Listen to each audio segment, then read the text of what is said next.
తాకట్లో ఉన్న మీ బంగారాన్ని విడిపించి ఆ రోజు ఆన్లైన్ రేటుకి కొంటాం. Sharma gold company. ఏప్రిల్ 1 నుంచి కొత్త రూల్స్ వస్తున్నాయి. దేశంలో అమల్లోకి వస్తున్న ఈ రూల్స్ కోసం తప్పక తెలుసుకోవాలి, లేకపోతే భారీగా నష్టపోయే అవకాశం లేకపోలేదు. ఎందుకంటే కొత్త రూల్స్ వచ్చే జాబితాలో ఇన్కమ్ ట్యాక్స్ నుంచి UPI, GST, banking, credit card వంటి వాటిలో ఉన్నాయి. ఒక్కసారి వాటిపై ఒక లుక్ వేద్దాం.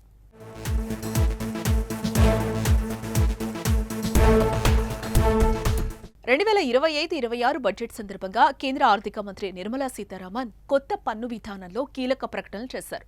ముందుగా కొత్త పన్ను విధానంలో సెక్షన్ 87A కింద ట్యాక్స్ రిబేట్ 12 లక్షలకు పెంచింది. అంటే ఈ లెక్కన 12 లక్షల రూపాయల వరకు ఆదాయంపై కొత్త పన్ను విధానం ప్రకారం ట్యాక్స్ ఉండదు.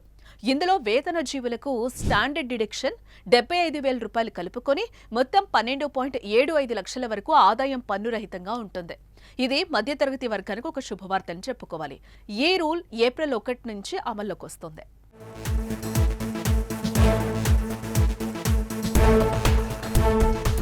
అలాగే టీడీఎస్ పరిమితి 5,000 నుంచి 10,000 రూపాయలకు పెరుగుతుంది. ఇదే విధంగా మ్యూచువల్ ఫండ్ యూనిట్లపై వచ్చే ఆదాయంపై కూడా టీడీఎస్ పరిమితి 5,000 నుంచి 10,000 రూపాయల వరకు చేరుతుంది. విద్యా రుణాలపై టీసీఎస్ మినహాయింపు తొలగించబడింది.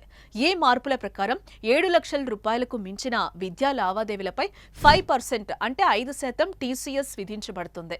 విదేశీ చెల్లింపుల పరిమితి కూడా మారుతుంది. విదేశీ చెల్లింపుల పరిమితి 7 లక్షల నుంచి 10 లక్షలకు పెరగనుంది.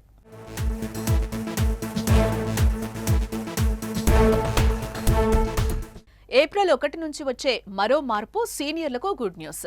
బ్యాంక్, ఎఫ్డీ బ్యాంక్ వడ్డీ వంటి వాటిపై టీడీఎస్ రూల్స్ మారుతూ ఉండడంతో గతంలో 50,000గా ఉన్న లిమిట్ ఇప్పుడు 1,00,000 రూపాయలకు పెరిగింది. దీని ప్రకారం సీనియర్ సిటిజన్ల ఎఫ్డీ నుండి సంవత్సరానికి 1,00,000 రూపాయల వరకు వడ్డీని పొందినా ఎటువంటి ట్యాక్స్ ఉండదు. ఇది మాత్రమే కాదు, ఇంటి అద్దె ఆదాయంపై పన్ను మినహాయింపు పరిధిని కూడా పెంచారు. ఇప్పుడు వార్షిక అద్దె 6 లక్షలపై ఎటువంటి పన్ను విధించబడదు.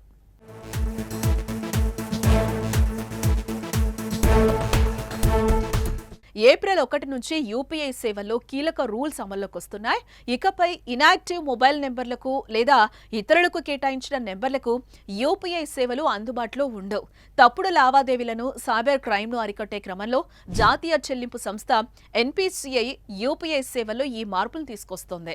అదేవిధంగా ఇన్పుట్ ట్యాక్స్ డిస్ట్రిబ్యూటర్ సిస్టమ్ ఐఎస్డీ తప్పనిసరిగా అమలు చేయబడుతుంది. దీని ద్వారా వ్యాపారాలపై కొత్త పన్నుల ప్రభావం ఉంటుందని అంచనా వేస్తున్నారు. ఇది చిన్న వ్యాపారాలపై ప్రభావం చూపొచ్చు. ఏప్రిల్ 1 నుంచి ఈపీఎఫ్లో కొత్త రూల్స్ వస్తున్నాయి. తాజా నిబంధనల ప్రకారం డబ్బులు విత్డ్రా చేయాలంటే కేవలం 3 రోజుల్లోనే మీకు కావలసిన డబ్బులు పొందొచ్చు.